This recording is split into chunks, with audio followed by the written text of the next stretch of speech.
Hey folks, Greg Siskind here. I'm joined by Aaron Hall. I am not doing a Siskind Sussor live stream tonight. That was last night, and Elisa Taub and Robbie Rubin from our firm did a great job with that.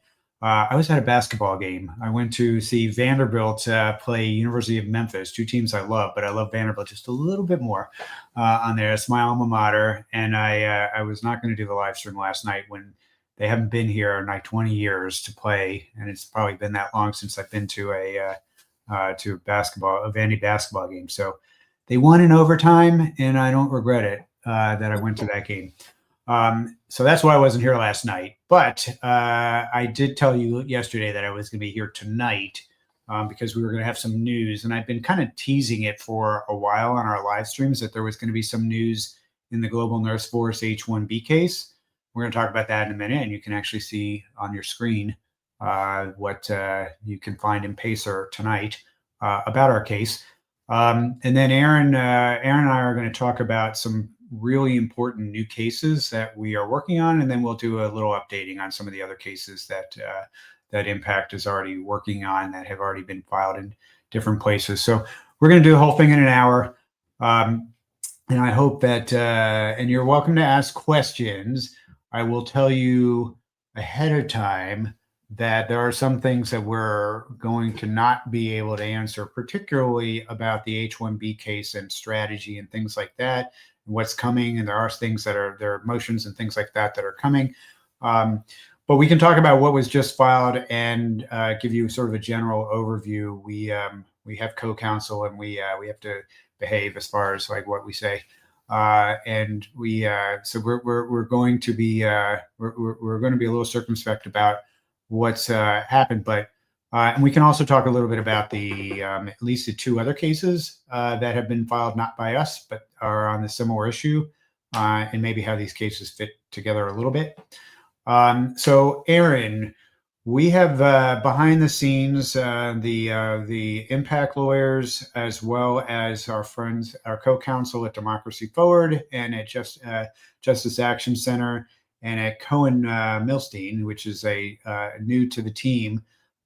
We filed an amended complaint today in Global Nurse Force, the H-1B $100,000 fee case.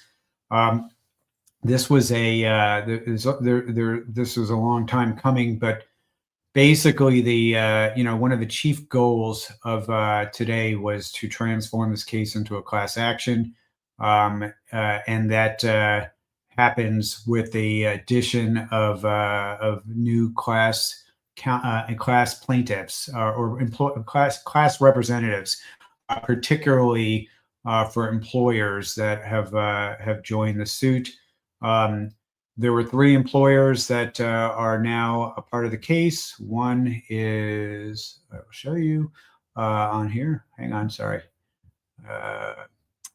Where is it? Oh, Nephrology Associates of the Carolinas. This is a physician practice that does kidney dialysis and all kinds of things that nephrologists do, and they serve rural North Carolina. Really happy to have a healthcare employer, physician employer on the case. The second is BAE Industries in Michigan, and they are they're a manufacturer. And then the third that we added was Lower Brule Day School, which is a school district that is part of the Sioux Indian Nation in South Dakota. So we're thankful to our class plaintiffs that they have taken this task on. We think that the addition of these new plaintiffs strengthen the case, and there will be there'll be more filings coming shortly in the case. But the key on it is that by doing this, our aim is to make sure our relief benefits just about everybody that's impacted by this. And that's important because the other two cases that have been filed, and I don't speak for those lawyers, but those two cases are really important cases, but they don't do the same thing. So one of the cases is U.S. Chamber of Commerce versus Trump that was filed in D.C. They had some significant movement in their case, but basically they're further along in terms of the briefing. But Chamber of Commerce joined with the University Association, National Association of Universities. I always forget the name of their association, but basically it's all the colleges and universities in the country, and the Chamber of Commerce are in that case. That case was the injunction was, I believe, converted to a motion for summary judgment, and that's what has been briefed, and that is this document, I believe, on here that is in that case. Today, the government filed the last of the motions for regarding the summary judgment. So now the judge, at any point now, can make a decision. We don't know when. Could be very soon. There are rumors out there, but I don't want to speculate on that. But we could see a decision pretty soon in that case. But keep in mind that they have not asked for universal relief in that case. They are asking to benefit the chamber. It would benefit the Chamber of Commerce members, and it would benefit the University Association members. So that's a lot, but it just generally tends to be large corporations that tend to be Chamber of Commerce members because it is not inexpensive to join. And I don't really know. I've heard numbers that are quite large that it takes to join the Chamber of Commerce, and I suppose anybody can join it if they want. But they may find that there's not a big savings between that and the $100,000 that they would pay for an H-1B. Nevertheless, it's really important that they win. It would obviously, have a positive impact on the other cases that are out there. We're wishing really good luck to the legal team on that case, and hopefully we'll get some good news soon. And then we have another case.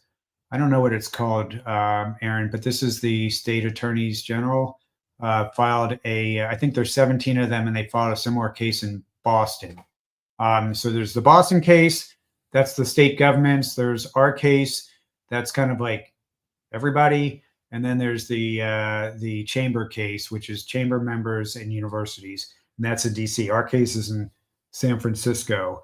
The state government's case just got filed a couple of days ago. So it's going to be a while probably before there's anything going on in that case. Aaron, you and I were just talking about the government's response, like this was their final basic arguments in this case. I wasn't super impressed with them. Obviously, I have a bias, but I will just tell people the government is arguing a few things that are a stretch, I think, like that they are saying that the concept of consular non-reviewability bars a judge from making a decision in this case. And basically, Aaron, do you want to explain what consular non-reviewability is and like what it's supposed to apply to? Sure. Before I do that, I'm going to just address a couple of comments. There are a couple of people asking if we're going to talk about new litigation, including the now 39 countries litigation. We are. That is on the agenda. You have to wait. And then my other thing that I wanted to mention was I see one person who said that they're still subscribed from the Go litigation. So that's a good shout. That's a good callback. So that is nice to see you. Well, you know what? What's old is new again on there. Some that's of the right. issues, a lot of the issues that we thought were over in that case are brought back to life with the new. That's right. So consular non-reviewability is basically the doctrine that says that courts are not going to re-adjudicate or even entertain the re-adjudication of a consular decision on whether or not to grant a visa. Mm-hmm. But does that mean that they're not going to look at a policy that, for example, bars the issuance of visa across a group or a class. And what do you say to that, Greg? Well, that's the distinction on there. Consular non-reviewability is supposed to basically prevent a judge from looking over the shoulders of an individual consular officer that's hearing all the facts and basically has to make decisions quickly, applying the facts to the law and making decisions on cases. And that is something that Congress decided was that they didn't want to interfere with that individual decision making, although you can still have some review if they've made a misstatement of the law. They're just not supposed to be reviewed as far as applying facts to law. As that's my understanding, is that if there's something that's a strictly illegal application of a law, that you might even be able to make an argument there. But that doesn't even matter here. Even if I'm wrong on that interpretation, it doesn't matter, because the issue here is that this is a policy that's being dictated from the White House upon that they're forcing on consular officers, and that is not what consular non-reviewability is about. So I think that's a loser, and I think the chamber is going to win on that issue. We make similar issues in our case. There's a lot of overlap between arguments, because they're good arguments, and that's why the chamber made them, and that's why we made them. So the government, I think, I don't think that's going to be a winner for them. They also are arguing that let's see what they had on here, that we're arguing that the statute itself bars basically sets Congress basically has authority to shape immigration policy and the immigration system. The president has some ability under 212F to bar a group of people from entry to the United States. But as far as how the visa system works, how the administration of the immigration system works, he can't just change the whole system for how our immigration system works, because he doesn't like the types of people that the visas are intended to benefit. So he can't basically say, Congress, I don't like this visa program that you created. I don't think these people should be allowed to come into the United States because I think this visa program is a bad idea. That's essentially so he's basically vetoing legislation from Congress and saying he has that authority under 212F, which, keep in mind, 212F, when you can bar an individual or group of individuals, has never been stretched to basically say entire programs that Congress created were deemed by Congress to be in the country's interest are invalid across the board. 212F was, up until the first Trump administration, was basically used for a couple people here, a couple people there. It was never designed for these across the board policies the way they're being used now.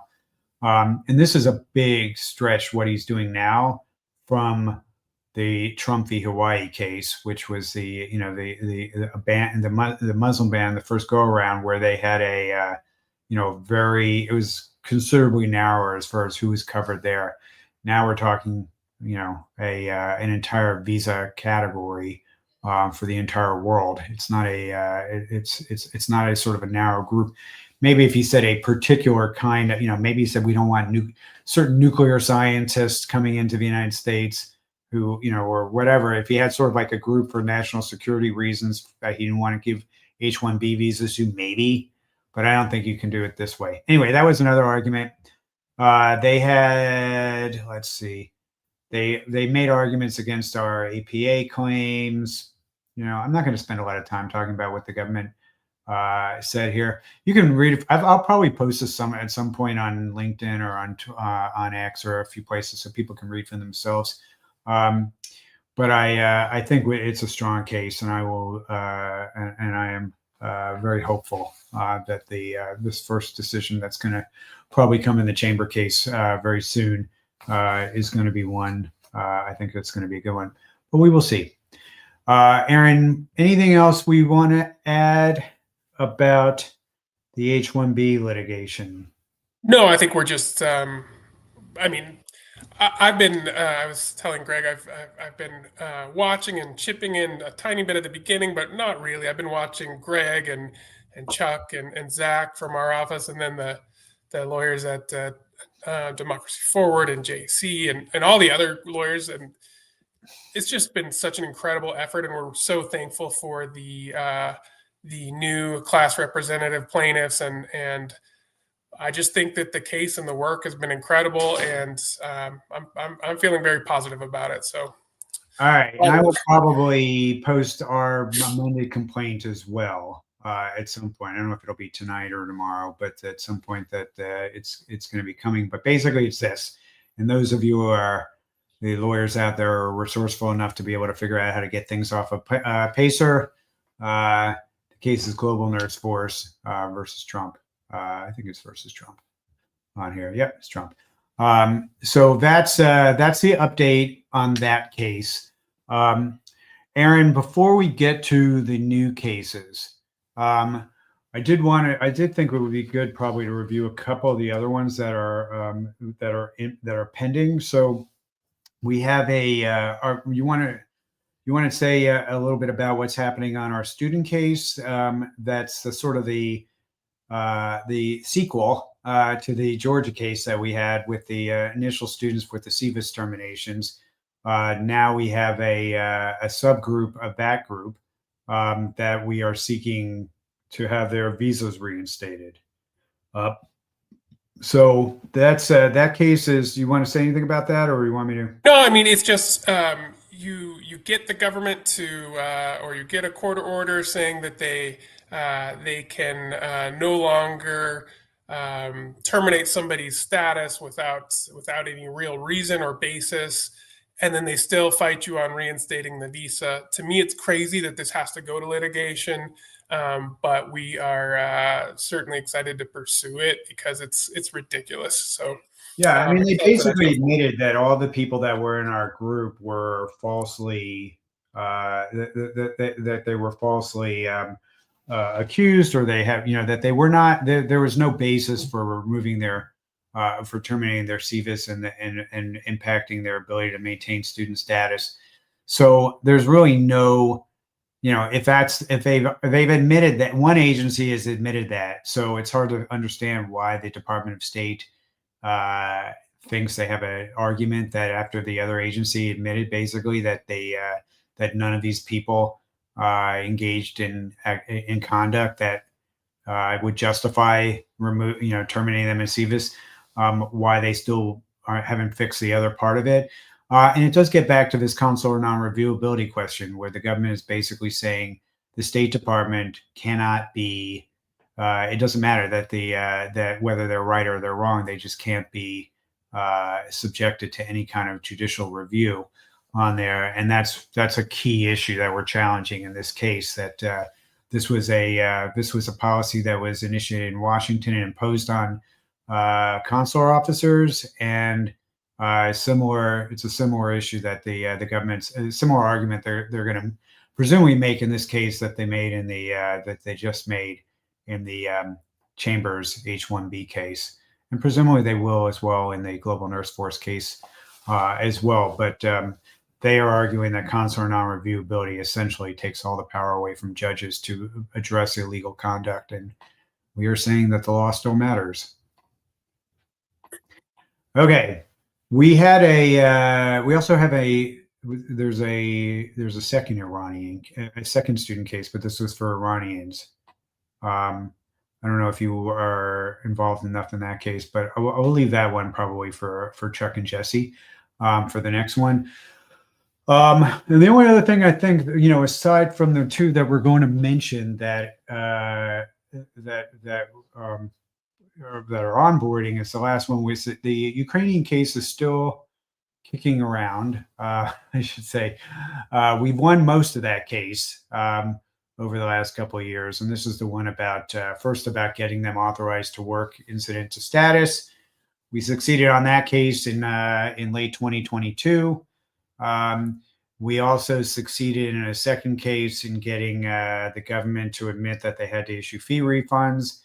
they issued a lot of fee refunds, and then they basically said, well, we're doing it, but we're not doing it for this group of early people who came in parole status. And so that's where the last of the fight remains.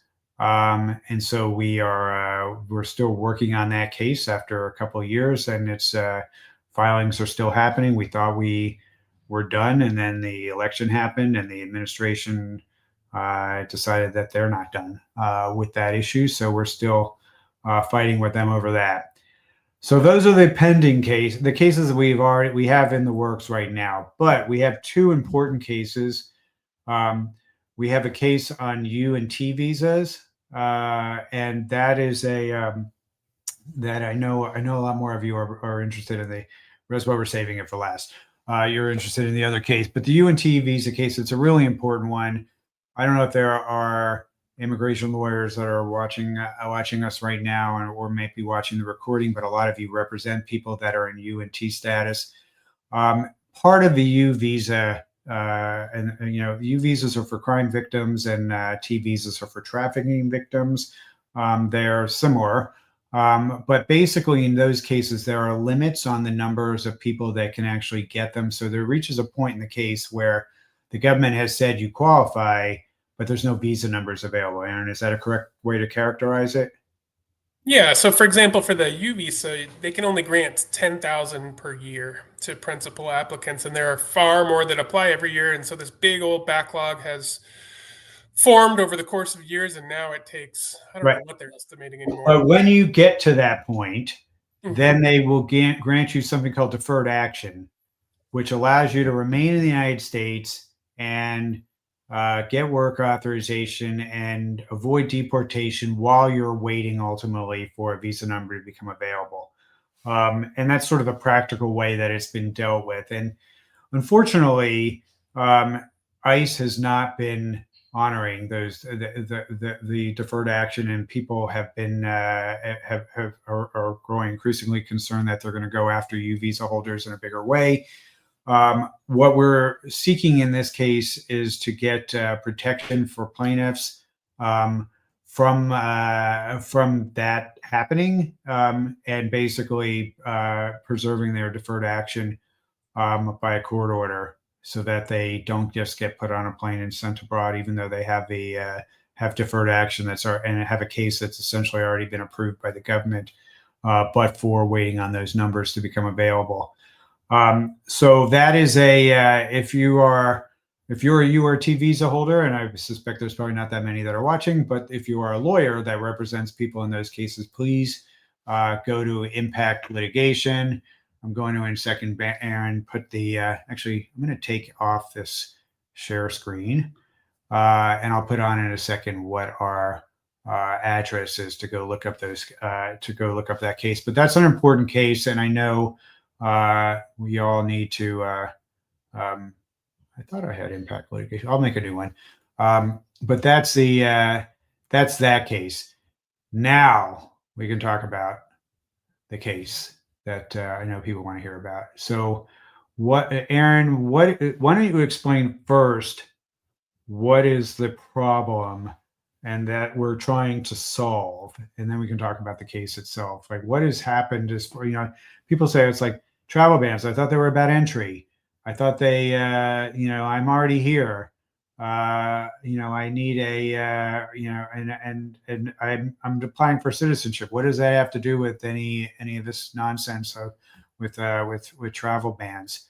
So why don't you talk a little bit about what the travel bans are, how they've just been expanded, and then this secret memo, which I guess is out now, maybe not, on there, and what's been happening around the country for people covered by that memo. All right. So I believe the first travel ban that we're talking about was June, and then another in December that banned individuals from certain countries under that law that you had discussed earlier, 212F. And so 212F, like Greg mentioned, is a ban on entry to the United States. It's not 212F itself is not exactly a blank check, and there is little basis for the bans themselves beyond, frankly, I can say it here: racism and xenophobia, and that's what it is. But now they've taken it further with a memo that came out. Well, From first of all, US. it was originally 19 countries, and then this week they doubled the number, more than doubled the number to 39. So it's important to know, and I've seen the figure that it's like 1 in 5 people around the world now are affected by this. So 1 in 5 people. So it's a pretty big number. They're also narrowing the types of people who can be exempted from these bans. And now they've taken a step beyond that with USCIS issuing guidance saying that the processing of benefits application for people who are here from these countries is being paused indefinitely. And this is going to impact 485s. It's going to impact most 765s.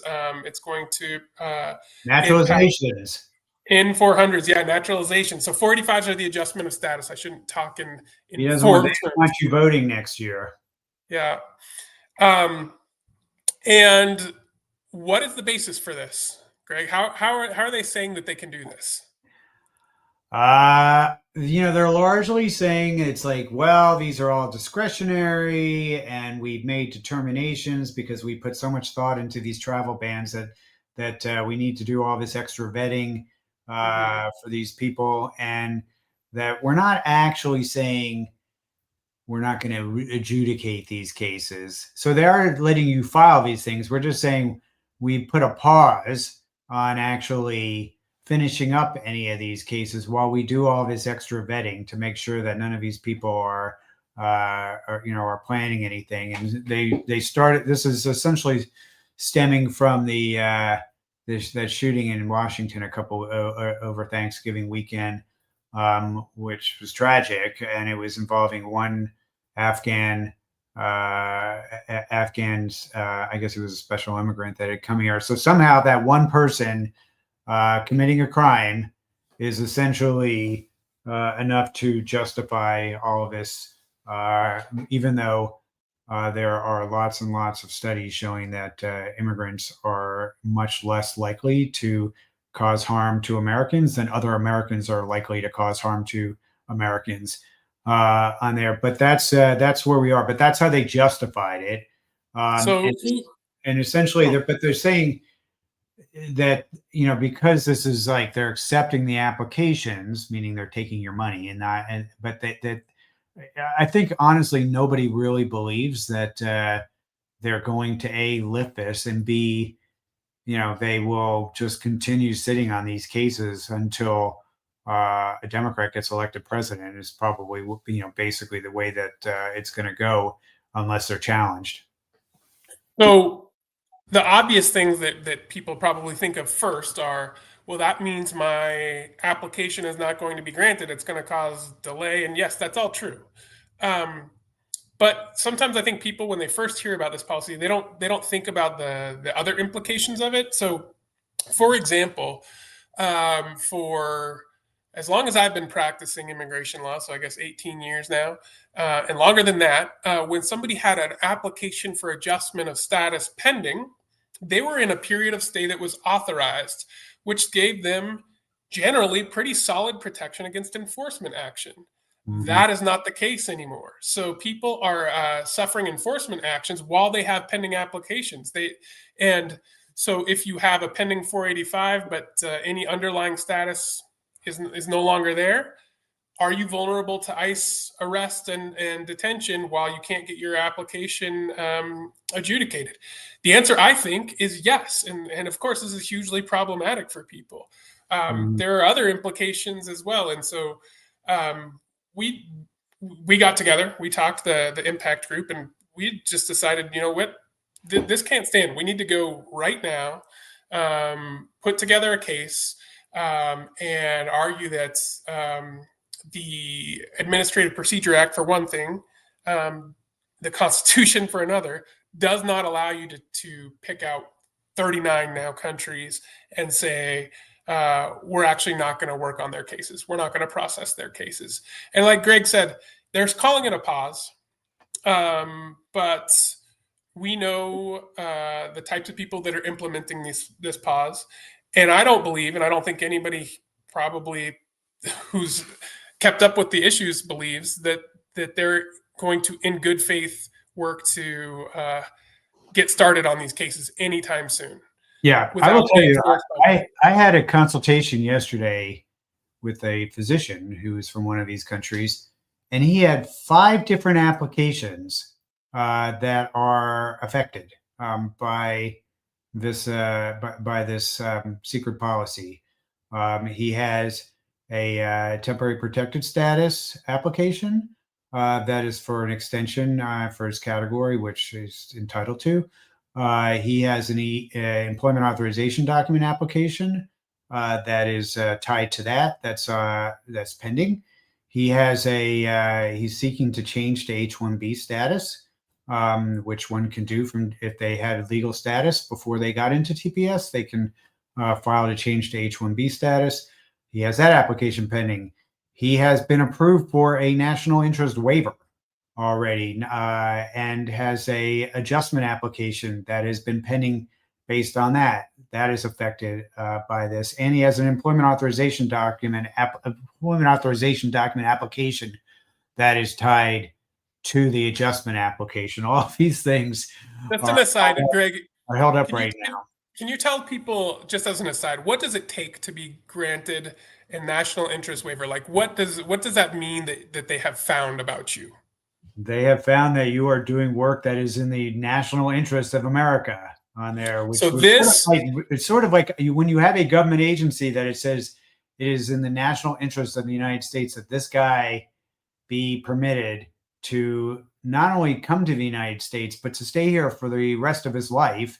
And then on the other hand, you say, but this other travel ban, supersedes, even though that ban is not about him in particular. It's about this broad group of people on there. That's pretty silly on there. So this individual that you talked to, this is what the government found about them, that their presence and work is so in the national interest. But some person who probably had some kind of mental breakdown committed an awful crime. Yeah. And that means that all of this is thrown out the window for him and everybody else. And to be clear, I'm not saying that it's just the national interest waiver cases that are righteous. They're all righteous, but it just makes zero sense. And this is a guy who's saving lives every day. So literally, if we look at sort of the net loss to in American lives, that this guy doesn't come here on here versus like the basis for the policy in the first place, there's like no comparing. I mean, it's ridiculous that we're having to we're having to litigate for this guy on there. But we also know that there's this fig leaf that the administration has called national interest exceptions, which they've they put in these in these bans. And as Aaron, have you seen a national interest exception approved? Have they released guidance on how to get it approved? Well, on the H-1B case, I know several, they did release guidance, but there's been 0 national interest exceptions for the H-1B ban. And as far as we know, there have been 0 national interest exceptions on the 39 countries bans on there. So that is that is something that, and not only that, but they're at least made some exceptions in the bans themselves for some categories where you didn't have to apply for a national interest exception. They said it didn't apply to you, and you just alluded to it a minute ago. The big one is they stripped out the exemptions for spouses of U.S. citizens. I think David Beer just posted on X that something like 100,000 people are affected by that one change alone in the way they've recrafted the bans for all of those people. And those people are welcome to be in our case if you're in that situation where you suddenly you thought you were exempt and now you're not. So that is that's the problem. And then sort of extending it to all these benefits, that's that's what our case is about. That the president does have some leeway to, because of the Trump v. Hawaii case, to issue some bans if he follows basically the case, Trump v. Hawaii, and does it exactly the way he's supposed to, and keeps it sort of narrowly focused along that lines. This is like way, way beyond what the Supreme Court had authorized in that particular case. And keep in mind, it took 3 times for the administration to finally get to the point where they had a travel ban that was surviving, and it was only because they followed sort of that level of specificity in there. But this is if they want to argue that they can prevent people from entering at a port of entry, that's fine. But basically, they don't have the authority to completely shunt aside Congress's entire system for administering the immigration system. It's a really major separation of powers question here. I mean, this gets to sort of the heart of the Constitution and the 3 branches of government and checks and balances, where the president can basically shut down the entire power that Congress has. It says in the Constitution, only Congress can set the rules for immigration. They delegated to the president in one narrow circumstance in 212F the ability to keep out individuals or groups of individuals if it was in the interest of the United States. But they didn't basically say in there that if the president wants to take all the power away from Congress and force Congress to actually have to, pass new legislation to stop the president. That's not what was meant by this. And so that's I think the most powerful argument in the case is that only Congress has the authority to do what the president's doing right now. So, Aaron, I guess this is going to be shaped as mandamus. Is that the strategy, you think? Well, in part, I think there's just a pure APA piece to it, and that they're withholding a benefit or adjudication that the person is lawfully entitled to. So not only just an unreasonable delay, but also they're just saying that they're not going to give it, even though they're calling it a pause for now. So there'll be APA claims. There'll probably be a mandamus claim.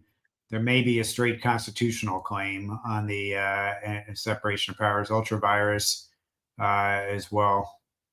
And I'll tell you, I think what we can share for now is we are interested in moving quickly on behalf of plaintiffs who are ready to fight this.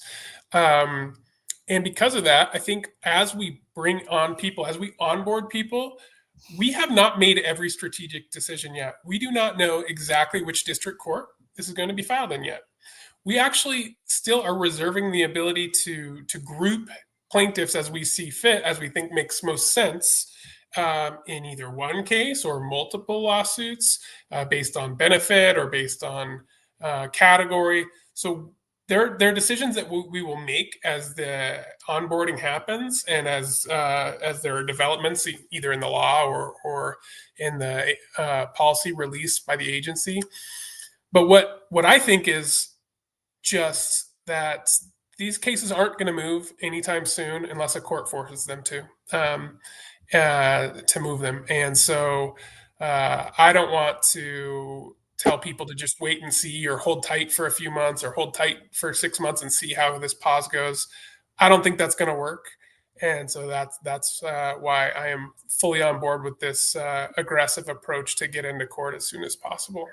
Yeah, so we're aiming to get our plaintiffs lined up by the end of the month. I think December 30th is the date that you'll find on the website. If you go to this page, or if you can't remember, you don't want to take a screenshot of this or write the whole thing down. Just go to IMMpactLitigation.com and you can see the onboarding cases. And on there, you'll see a frequently asked questions document that kind of lays out how the case is going to work, how you can be a plaintiff. We have some cool AI apps that we've developed as we've done for years to basically make onboarding easier as far as being able to create an engagement letter that you can sign. There's a question and answer process that will help you draft the sworn statement, also called a declaration, that you need to sign to be in the case, but we make it really easy. And then we will, I don't know if, Aaron, if we're going to do any private live streams for plaintiffs in the case, but we usually do one or two of those before we file. And then after we file, that's also how we keep in touch with our plaintiffs without necessarily having to broadcast to the entire world. Yeah, I think that's likely. I did want to address some question from Sahar. Yeah, Sahar, I can't I'll say put it that all. on the screen. So it says, oh no, the next one it Oh, is. sorry. It says if we're litigating about somebody's 485 and it gets lifted, will the I-765, so that's the work permit application, will that also be lifted, or is a new litigation needed? And I can say, like I just said, we haven't made all decisions yet, but I can confidently say we're not going to file a lawsuit on your behalf that's only about the 485 if there's also a dependent 765. So that will be included. We'll be working to get both of those going. And we will list for each of our plaintiffs, each application that they have that's pending, so that all of them are covered. So we'll have plaintiff paragraphs for each of you that are going to specifically list that I have this filed, I have this filed, I have this filed, so that everything's covered and not just sort of the high level one.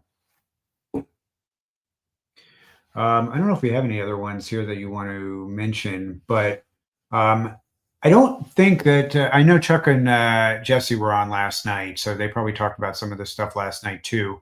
But we did want to give do another one of these tonight, and also talk about. We knew we were going to have this news on the H-1B case today as well, which is another reason why we wanted to repeat. So I think we can probably end there. But like I said, if this recording will be available. Oh, we have another question. I'll put that up in a second. This recording will be available on X. It'll be on LinkedIn. It'll be on Facebook, on YouTube, and other places where you can watch it. So let me. I posted 3. Oh, Zara had. Could you please answer my question above? This was the question. Are you going to discuss the Cook litigation against the pause on adjudication? That's what we just talked about. Now it's 39 countries, not 19, but that's what we've been talking about, Zara. So yes, that's what and that's what the link that I just showed you is for. But that's if you were if you were thinking you were going to be in that case for 19 countries, this is the same case. Okay, we had. You understand USCIS needs names and details of plaintiff. Will your name be on the court doc? So one of the issues that we dealt with this, like in the student case, where we had we had pseudonyms. That is an issue we will consider. You will not, and we'll probably do that, just because it's there are obvious reasons why you don't want to.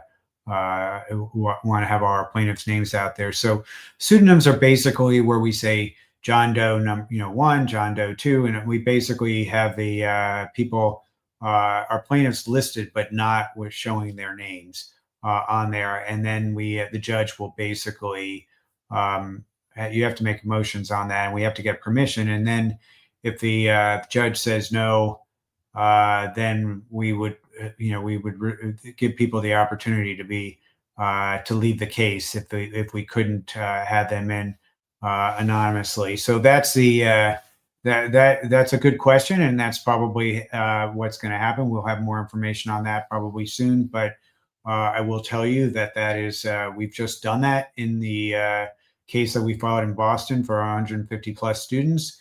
We did that in our Georgia case with 300 or 400 students, 400 plus students that were in that case, and we got the results we wanted without having to reveal our plaintiffs' names publicly. So I would expect that to happen in this case as well.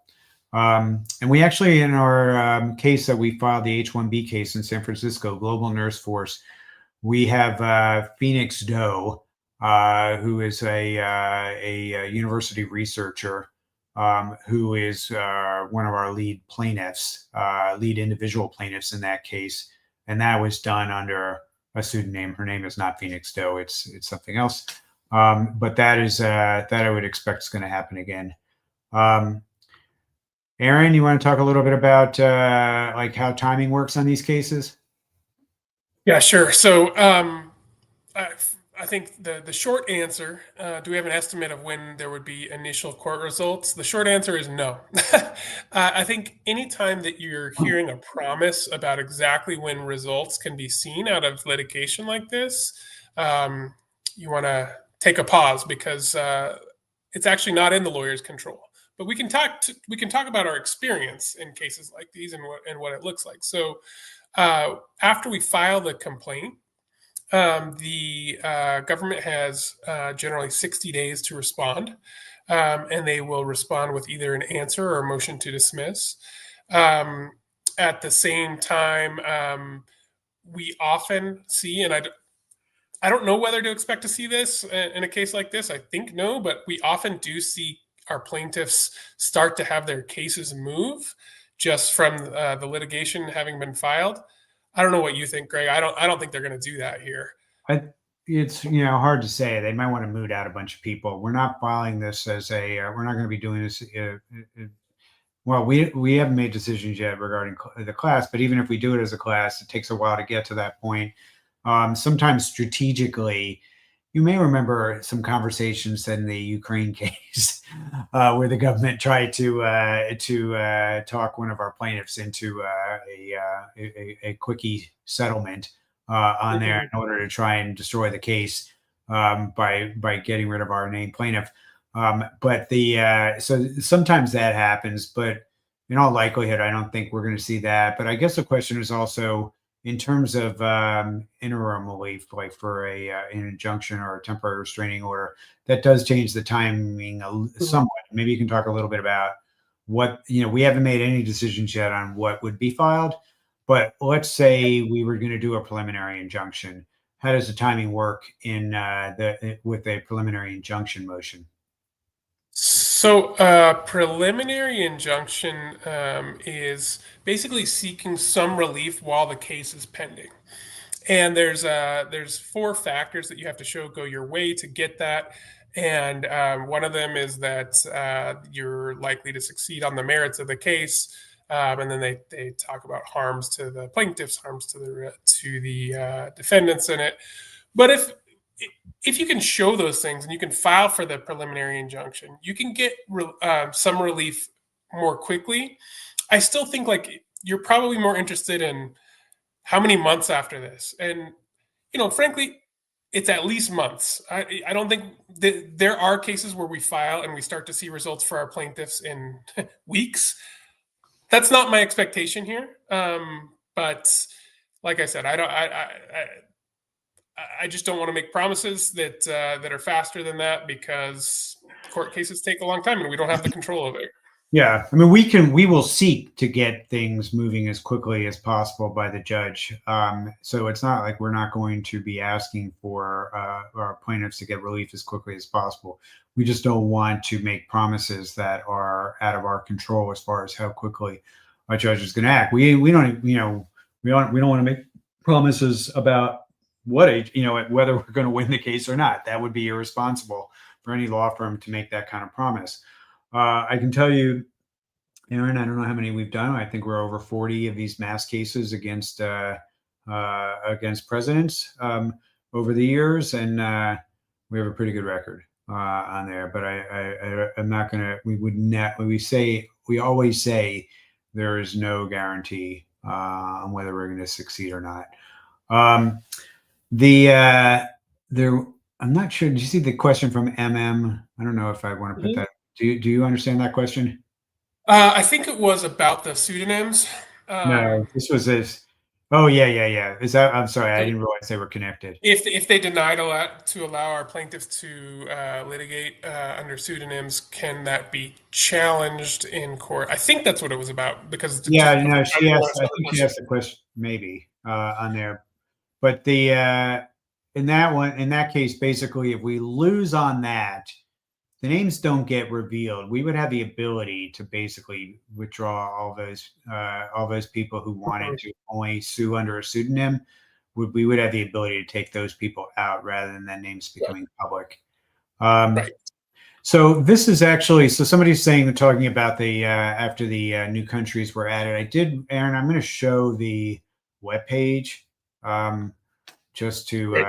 and share that for a second on here. So this is the you see it, Aaron? Yep. Okay, so this is the web page we were just putting up online. It is all updated now to have all 39 countries on here. So basically, it starts out with a kind of a summary of what the case is about, and then this is important. If you want to be in the case, we have an FAQ, which just didn't load. It went into my download folder, but you'll want to read that. It's sort of like a lot of questions and answers about how the litigation works. You would go here to create your engagement letter and as well as your sworn statement. We do these cases. Some of them we do pro bono, like the H-1B case we're working on is pro bono. Some of them we are, especially when it's not really for everybody. We estimate what our budget would normally be for the case, and then we would charge on a per plaintiff basis for that. So that's all here. And then I think that's it. But basically, you can find everything you need to find out at the at the at that web page. So that I was just going to say, for that last question, we have seen, unless I missed it today, I was very busy today, but I haven't seen an updated USCIS memo that adds in the rest of the 39 countries. But I have seen colleagues who have already reported that, for example, their oath ceremonies for people from the new countries have Yeah, been canceled. that was the first thing I heard is that those people were pulled out of line from the new countries and were not allowed to get sworn in today, which So is we have every expectation that the new countries are also going to be included in that memo. Of course, they will, in a new memo. Of course, they will be. And so, yes, we are accepting plaintiffs on that, even though USCIS hasn't yeah. published it. That's what the question. I didn't understand the question. You understood Yeah. the question better. So, thank you. Sorry about that, Rami, but I'm glad that Aaron reads better than I do. Then we have two questions that look very related. One is from Mason, and one is again from Zara. The first is, can people join this suit later, like 6 months later, once they have something pending? The answer is maybe. We don't know. It depends, like what stage the litigation is in, whether it's possible to add plaintiffs, and it may well be, or it may not be, and if not, then we may be filing another one. So. Yeah. Definitely That was worth the reviewing. that was the case for the travel bans, but in the first Trump administration, where we had to file multiple cases in sequence because we couldn't keep our plaintiffs waiting for another group to be coming later on, and we there's a limit to how much time you have to amend a complaint and add additional plaintiffs. So, in which even adding additional plaintiffs that causes some delays too. So we try and be careful about doing that too much. But that's the if there's still a lot of if this problem hasn't gone away and we're still dealing with it, then we'll keep suing.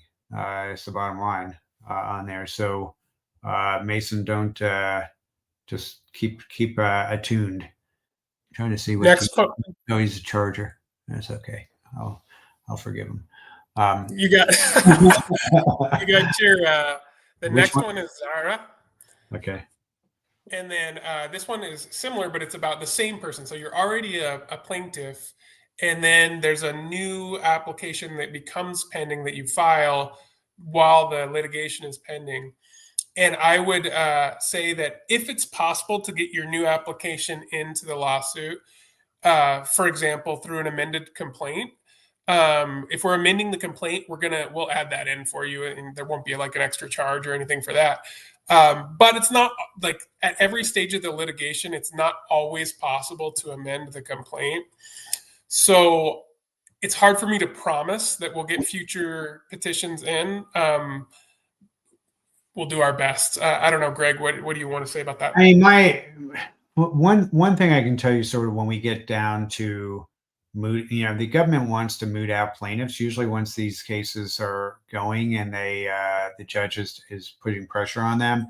And we can sometimes negotiate on an individual basis, things like that, which is, this is a very reasonable thing to ask DOJ lawyer for, if we're actually at that stage, to say, look, this person is now at a point where they can file this petition, and we want to have that also covered by this. If you're going to expect us to dismiss that plaintiff on there, so that's also part of it. Is that there's not we can't give you a firm answer on that, although we've had some success for making those kinds of requests in the past. You're smiling. You see a question you want? Yeah, a couple more. So Maji C, 658. Okay. I think we'll get to two more. Great question. One of the concerns is that if the court lifts the pause, they could get annoyed with the negative factor of the country of origin. What would be your strategy if we face this issue? Really good question, and really important time for us to say, hiring us to file this litigation does not make us your lawyers in front of the agency, like USCIS, on your actual application. What that means is that if you get annoyed, you're going to be filing that with your individual lawyer. You could hire one of us individually, but it would be separate from this litigation, right? And so I'm sure we would have thoughts on ways to. I think you'd have a really strong case, probably, if you were challenging that in court separately. And my guess is that the USCIS, after you've just been successful, where a judge just ordered them to work on the case, they're not going to be super excited about basically insulting the judge by then going ahead and trying to get a workaround. They might, but I'm saying that it's not going to look very good with the judge when you go back to the judge saying, hey, this was how it was handled. We just basically proved that and country of origin should not be a negative factor in making a determination on whether to adjudicate these cases. And then they go ahead and do that.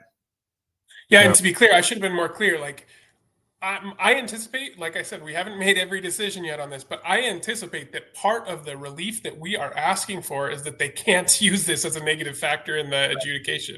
Aaron, why don't you talk about a little bit about kind of like the settlement on the student's case? Because I think that is similar on this, where, for example, we said, like, you can't use this as the basis for putting somebody, like, when you reinstate their CVIS, you can't then go ahead and turn around and say, now we're going to file a note, on the same basis that we withdrew the CVIS, put you into removal proceedings, for example, or do these other things. And we were able to get all of that in a settlement. That is something that we either will ask the judge in an order to prevent that from happening, or we will get it in a settlement from you with USCIS and State Department on there. Right. So what I'm thinking is that on there's two different questions here. There's one question about forcing the government to make a decision, and then the question is whether they still go ahead and make that a factor in issuing a negative decision. They're different things, and it may be, Aaron, that we end up addressing that in the complaint itself, saying that where not only are we asking them to make a decision on it, but they can't say we're going to make a decision and use this as a negative factor. So I think that's a really good question, and actually it probably is one that I think we might be able to head off in the complaint itself by asking a judge to prevent that from happening. But I think, Aaron, what you were getting at is they could still deny the case for things that are completely unrelated. Like some people say, this is sort of the mistaken belief with mandamus cases, which is if you win a mandamus case and the government's forced to make a decision on a case, doesn't mean you're going to get the decision you want. It just means you're going to get a decision on there, and that will sometimes happen. Or if you have a lousy case for a an I-140, for example, that's discretionary, and and it's just sitting there, and you get this order that USCIS has to adjudicate. That doesn't mean that they're going to give you the decision you want on the I-140 if they decide that you're not all that extraordinary or you're not really doing anything in the national interest. So that's, I think that's important to note about what this litigation can do, and is going to have no impact on. And it's not going to have any impact on things that are unrelated to the travel bans. I will also say that speculating wildly here, but as if some of you are following the orders that are coming out of federal litigation of all kinds in the immigration sphere, habeas cases, things like that. To me, that some of the language from the judges is getting more and more strident and kind of exasperated by the types of games that DHS has been playing. And in some ways, in the right court, I think that can work in our favor. And I do not think that they will like if they make an order and then they're trying to work around it. And so, we'll be sure to address it. Yeah. I know that we're wrapping up here. The last questions that I'll address in rapid fire here: what are the trade-off between litigation between all types of benefits versus litigation on one type of benefit? Not making those calls right now, not making decisions right now. Just as a little bit of background, we would say they have a mandatory duty to adjudicate all benefits. So that's mandatory. That's not discretionary to make a decision. Might be discretionary about what the decision is. But different benefits have different statutes and regulations behind them. And so, for example, that N400 is not a discretionary benefit. The 485 is. And so will it make sense to have different cases for those or other benefits? We haven't made that call yet. But so those are some of the considerations we'll be taking into account. Probability of success, next question. I